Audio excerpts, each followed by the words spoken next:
What's up, darlings? I'm in Assault back. Yeah, so I just heard, let's talk about how I got baptized in margaritas. Yeah. Okay, so this is a lesson on spontaneity and not letting the man get you down. Like that. Okay. So let's rewind back in time. I'm young as the 90s. I'm working at a Mexican restaurant called Chi-Chi's in the Twin Cities in Minnesota here in the United States. And the thing at Chi-Chi's, what Chi-Chi's was known for, is they had these jumbo margaritas. They were these huge margaritas. And you could fit, as a waitress, I could fit 5 feet, might mean something. I could have fit 5 jumbo margaritas on my tray. An Ace of Pentacles might mean something. And so I was serving this round table, and it had 5 businessmen that were kind of younger. They were maybe, I don't know, in their mid-20s.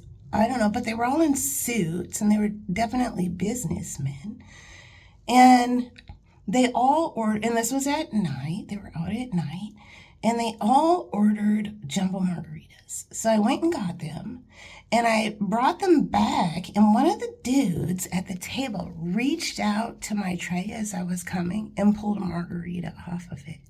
And that's like the number one thing you never do to a server, because it's all balanced. And when he did that, before I could say, don't do that, the whole tray got off center, and the whole, like 4 other jumbo margaritas doused me. I got baptized in margaritas. The dude was like, all his friends were like, why did you do that? He's like, I was trying to help her. I didn't know. So they felt bad. And I said, I'll be right back. Yeah, never take anything off of the server's tray. But I was joking.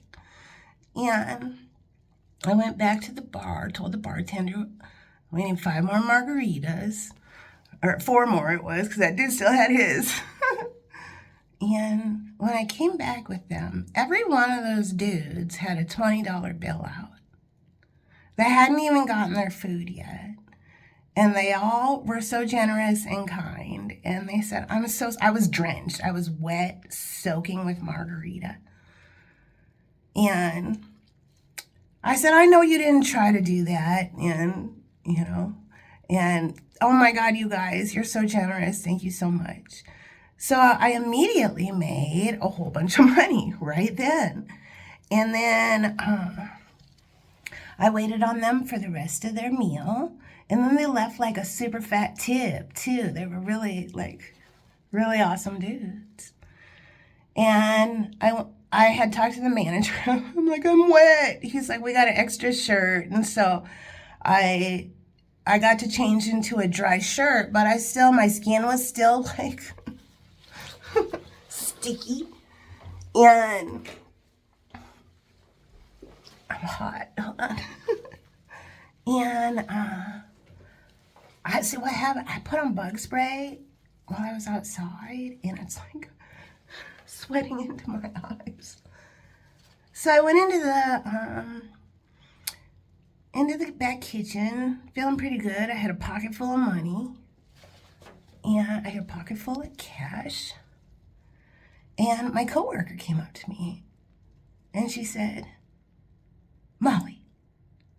Her name was Christy. She said, Molly, do you want to drive to Chicago and go see the Grateful Dead? She was the biggest Grateful Dead fan ever. And I like the Dead. And so I was like, fuck yeah, I got a whole pocket full of money.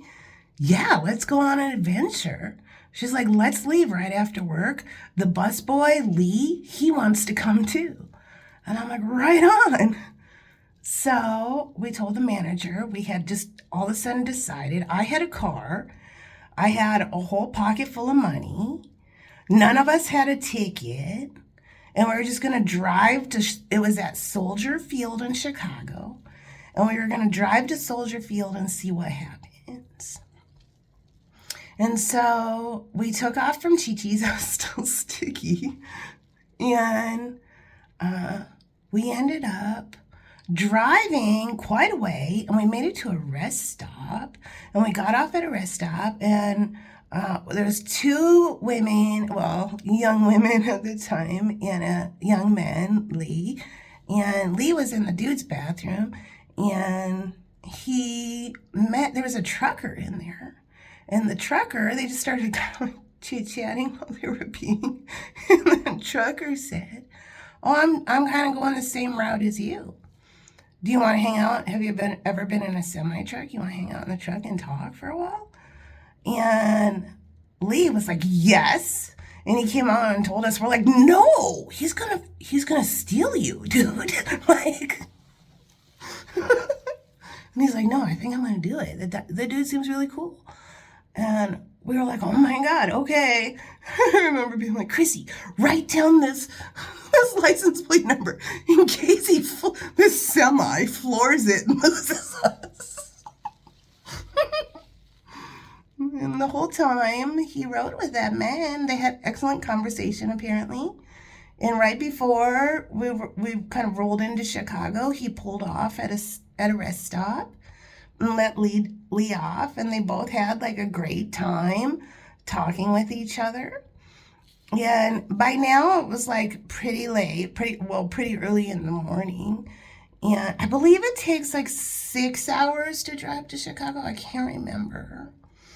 And we ended up driving all the way to the parking lot of Soldier Field. And if you've never been to a Grateful Dead show, the parking lots are a huge party. And so people like tailgate and party, and it's a pretty cool vibe.